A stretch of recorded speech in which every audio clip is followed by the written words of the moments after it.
Hi friends, അപ്പോൾ എല്ലാവർക്കും നമ്മുടെ ചാനലിലേക്ക് ഒരിക്കൽ കൂടി സ്വാഗതം. ഇന്ന് ഞാനൊരു ചിക്കൻ റോൾ റെസിപ്പിയുമായിട്ടാണ് വന്നിട്ടുള്ളത്. ആദ്യം തന്നെ പറയട്ടെ, ഞാനല്ല ഉണ്ടാക്കുന്നത്, താത്തയാണ് ഉണ്ടാക്കുന്നത്. ക്യാമറയും എഡിറ്റിങ്ങും മാത്രമേ ഉള്ളൂ ഞാൻ കേട്ടോ. ഇന്ന് താത്തായുടെ മോൾക്ക് ലീവ് ആയതുകൊണ്ട് എന്തെങ്കിലും സ്പെഷ്യലായിട്ടൊരു ഡിഷ് ഉണ്ടാക്കാമെന്ന് വിചാരിച്ച് അപ്പോൾ ആലോചിച്ചപ്പോൾ തോന്നി ചിക്കൻ റോൾ ട്രൈ ചെയ്യാമെന്ന് തോന്നി. അപ്പോൾ അങ്ങനെ ഞങ്ങൾ അതിനു വേണ്ടി ഇറങ്ങി തിരിച്ചതാണ് കേട്ടോ. അപ്പോൾ നമുക്ക് ഇന്നത്തെ വീഡിയോയിൽ ഞങ്ങളുടെ രീതിയിലുള്ള ഒരു ചിക്കൻ റോൾ എങ്ങനെ ഉണ്ടാക്കുന്നതെന്ന് ജസ്റ്റ് ഒന്ന് നോക്കി നോക്കാം.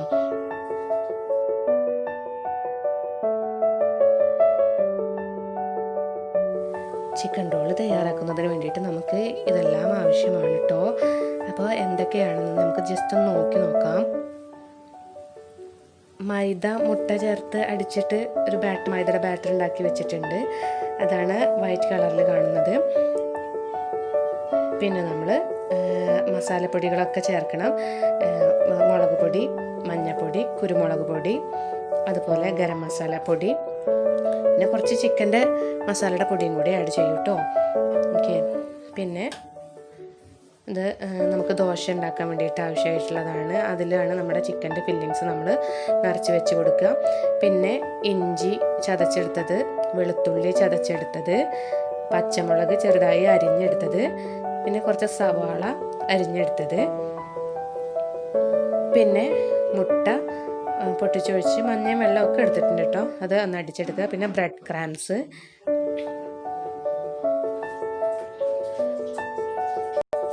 പിന്നെ നമ്മൾ ചിക്കൻ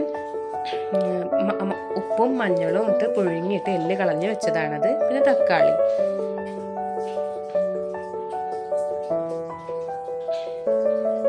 ഇത്രയും സാധനങ്ങൾ വെച്ചിട്ടാണ് നമ്മൾ തയ്യാറാക്കാൻ പോകുന്നത് കേട്ടോ.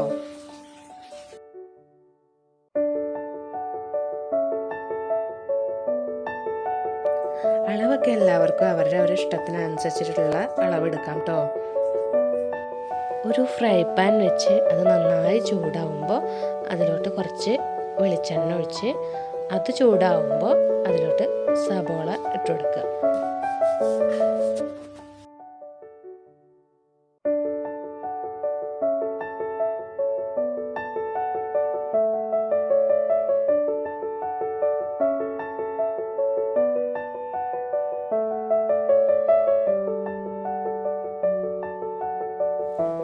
സബോള നന്നായി വഴയാൻ വേണ്ടിയിട്ട് കുറച്ച് ഉപ്പ് കൂടി ചേർത്ത് കൊടുക്കുക.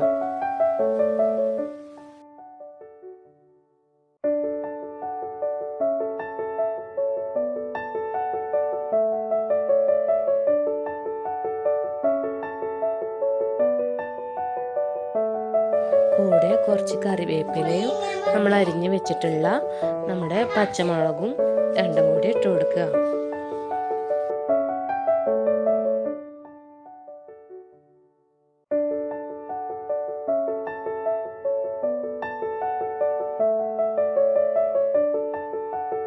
നന്നായി വഴറ്റ സബോള ഏകദേശം ഒരു ബ്രൗൺ കളർ ആവുന്ന വരെ നന്നായി വഴറ്റണം.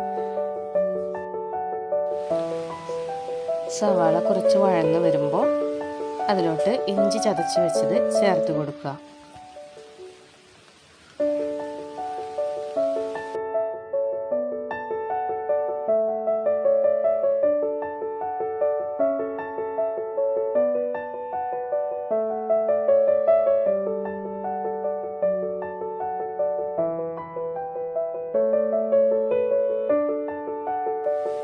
പിന്നെ വെളുത്തുള്ളി ചേർത്ത് കൊടുക്കുക.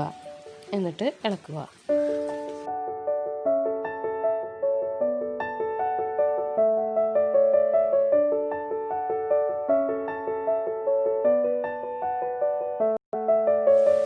ഇനി അതിലേക്ക് നമ്മൾ എടുത്തു വെച്ചിട്ടുള്ള മസാലപ്പൊടികളൊക്കെ ഒന്ന് ചേർത്ത് കൊടുക്കണം.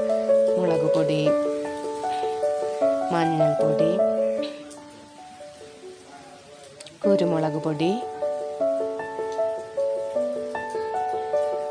ഗരം മസാല പൊടി, പിന്നെ കുറച്ച് ചിക്കൻ മസാല പൊടിയും കൂടി ചേർത്ത് കൊടുത്ത് നന്നായി ഒന്ന് വഴറ്റിയെടുക്കണം.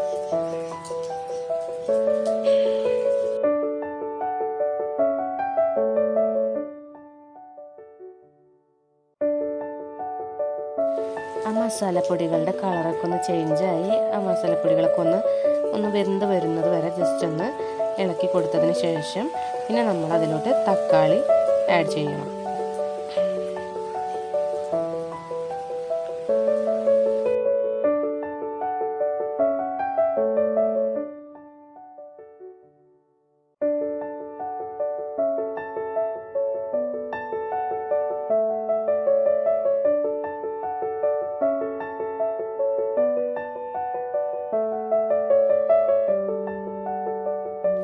തക്കാളി നന്നായി വഴന്ന് വരുന്ന സമയത്ത് നമ്മൾ തയ്യാറാക്കി വെച്ചിട്ടുള്ള എല്ലൊക്കെ കളഞ്ഞിട്ട് നമ്മൾ വെച്ചിട്ടുള്ള ആ ചിക്കൻ്റെ പൊടി പൊടിയായിട്ട് വെച്ചിട്ടുള്ള പീസുകൾ നമ്മൾ ഇതിലോട്ട് ചേർത്ത് കൊടുക്കണം.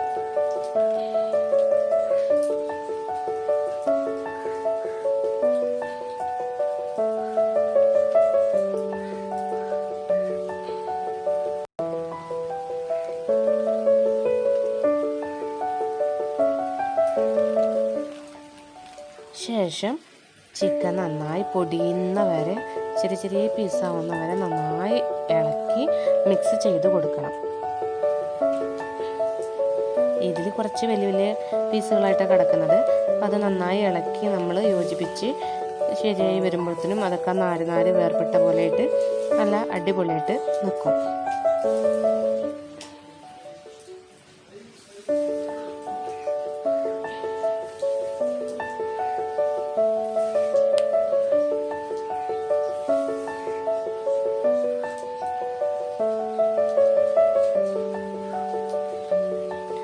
താത്ത എന്ത് കാര്യത്തിലും നമുക്ക് ഒരുപാട് സപ്പോർട്ടാണ്.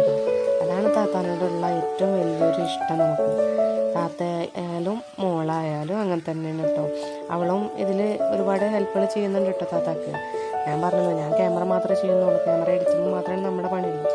ബാക്കി അതിനുള്ള എല്ലാ ഹെൽപ്പുകളും എല്ലാ കാര്യങ്ങളും ചെയ്യുന്നത് താത്തയും ജാസിയും കൂടിയിട്ടാണ്. ഇടയ്ക്ക് വല്യമ്മയും കൂടിയിട്ട് 1-2 സ്ഥലത്ത് വരുന്നുണ്ട്. വല്യമ്മ മീൻസ് എൻ്റെ ഇക്കാടെ ഉമ്മയാണ് കേട്ടോ, അഥവാ എൻ്റെ ഉമ്മ തന്നെയാണ്. കണ്ടോ, ഇപ്പോൾ നന്നായി മിക്സായി വന്നിട്ടുണ്ട്. അപ്പോൾ ഇത് നന്നായി ഇളക്കി യോജിപ്പിച്ച് ഒരു ഭാഗത്തോട്ട് അവിടെ നമ്മൾ മൂടി മാറ്റിയെടുത്ത് വെക്കണം. ശേഷം മറ്റൊരു ഫ്രൈ പാൻ വെച്ച് ചൂടാകുമ്പോൾ നമ്മൾ തയ്യാറാക്കി വെച്ചിട്ടുള്ള മൈദയും മുട്ടയും കൂടി ചേർത്ത് വെച്ചിട്ടുള്ള ബാറ്റർ അതിലോട്ട് ഒഴിച്ച് നമ്മൾ ചെറിയ ചെറിയ ദോശ ചുട്ടെടുക്കണം.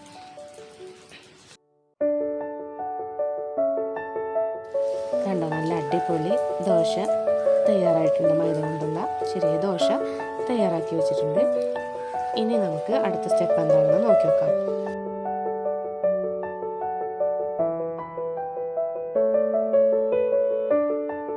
ഇനി ഒരു ചട്ടി വെച്ച് അത് നന്നായി ചൂടാകുമ്പോൾ അതിലോട്ട് നമ്മൾ വെളിച്ചെണ്ണ ഒഴിച്ചു കൊടുക്കണം. ഇത് നമുക്ക് നമ്മുടെ ചിക്കൻ റോള് പൊരിച്ചെടുക്കാൻ ആവശ്യമായിട്ട് മുങ്ങാൻ മാത്രം ആവശ്യമായിട്ടുള്ള വെളിച്ചെണ്ണ നമ്മൾ ഒഴിച്ചു കൊടുക്കണം കേട്ടോ. ഇനി അതിൽ നിന്ന് ഓരോ ദോശയായിട്ട് എടുത്ത് വെച്ച് നമ്മൾ തയ്യാറാക്കി വെച്ചിട്ടുള്ള ചിക്കൻ്റെ മസാല ഫില്ലിങ്സ് നമ്മൾ അതിൽ നിറച്ച് കൊടുക്കണം. അത് വെച്ച് ഇതേപോലെ നമ്മൾ റോള് ചെയ്തെടുക്കണം. അത്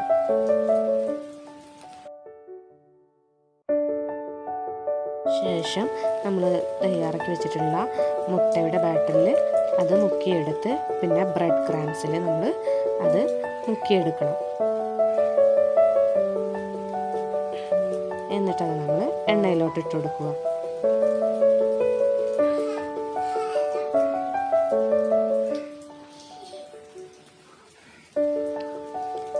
ഈ പണി ജാസിമോളെ പണിയായിരുന്നു കേട്ടോ.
ഇതൊക്കെ ഞാൻ ചെല്ലുമ്പോഴേക്ക് താത്ത പുലർച്ചെ 5 മണിക്ക് തന്നെ എണീറ്റിട്ട് എല്ലാം റെഡിയാക്കി വെച്ചിട്ടുണ്ടായിരുന്നു കേട്ടോ. അതിൽ ചിക്കൻ റോളിൻ്റെ റെസിപ്പി മാത്രമേ ഞാൻ ചോദിച്ചിട്ടുണ്ടായിരുന്നുള്ളൂ. അതുകൊണ്ട് അതിനുള്ള എല്ലാതും തയ്യാറാക്കി വെച്ചിട്ടാണ് താത്ത എന്നെ വിളിച്ചിട്ടുണ്ടായിരുന്നത്. അതിന് മുന്നേ തന്നെ അച്ചപ്പവും ഉണ്ണിയപ്പവും ഒക്കെ താത്ത തയ്യാറാക്കി വെച്ചിട്ടുണ്ടായിരുന്നു. നല്ല ടേസ്റ്റ് ഉണ്ടായിരുന്നു കേട്ടോ അതൊക്കെ. അതേപോലെ തന്നെ ചിക്കൻ റോളും നല്ല ടേസ്റ്റി ആയിരുന്നു. സത്യം പറഞ്ഞാൽ കഴിച്ച് മതിയായില്ല, അത്രയും ടേസ്റ്റ് ഉണ്ടായിരുന്നു. പിന്നെ അച്ചപ്പത്തിൻ്റെ ഉണ്ണിയപ്പത്തിൻ്റെയും റെസിപ്പി പിന്നീട് ഒരിക്കൽ ചെയ്യാം കേട്ടോ. പിന്നെ ഞാൻ സത്യം പറഞ്ഞാൽ ക്യാമറ എഡിറ്റിംഗ് മാത്രമേ ഉള്ളൂ കേട്ടോ, ഞാൻ ഒരിക്കൽ പറഞ്ഞല്ലോ. അപ്പോൾ എൻ്റെ കുക്കിംഗ് പിന്നീട് ഒരവസരത്തിൽ നമുക്ക് കാണിക്കാം. ഓക്കെ, കാരണം ക്യാമറ നന്നായി സെറ്റ് ചെയ്യാനും അതുപോലുള്ള കാര്യങ്ങൾക്കൊക്കെ കുക്കിങ്ങിൽ നിൽക്കുമ്പോൾ അത് മാത്രമേ നമുക്ക് ശ്രദ്ധിക്കാൻ പറ്റുള്ളൂ. അതുകൊണ്ടാണ്. ഓക്കെ, അപ്പോൾ പിന്നെ നിങ്ങൾക്ക് എല്ലാവർക്കും വീഡിയോ ഇഷ്ടമായിട്ടുണ്ടെന്നുണ്ടെങ്കിൽ എല്ലാവർക്കും ഷെയർ ചെയ്ത് കൊടുക്കണേ. സത്യത്തിൽ എനിക്ക് വീഡിയോ ചെയ്യാനുള്ള എല്ലാ സപ്പോർട്ടും ഹെൽപ്പുകളും ചെയ്യുന്നത് ഇക്കാടെ വീട്ടുകാരാണ്. ഇക്കാടെ ഉമ്മ, താത്താടെ മക്കൾ, അതുപോലെ ഇക്ക, എല്ലാവരും ഫുൾ സപ്പോർട്ട് എല്ലാ ഹെൽപ്പുകളും ചെയ്യാറുണ്ട് കേട്ടോ. അപ്പോൾ ഒരിക്കൽ കൂടി പറയാണ്, നിങ്ങൾക്ക് വീഡിയോ ഇഷ്ടമായിട്ടുണ്ടെങ്കിൽ ലൈക്ക് ചെയ്യുക, കമൻറ്റ് ചെയ്യുക, ഷെയർ ചെയ്യുക, സബ്സ്ക്രൈബ് ചെയ്യുക. ഓക്കെ, അപ്പോൾ ഇനി അടുത്തൊരു വീഡിയോയുമായിട്ട് നമ്മൾ വീണ്ടും കാണുന്നത് വരേക്കും ഗുഡ് ബൈ.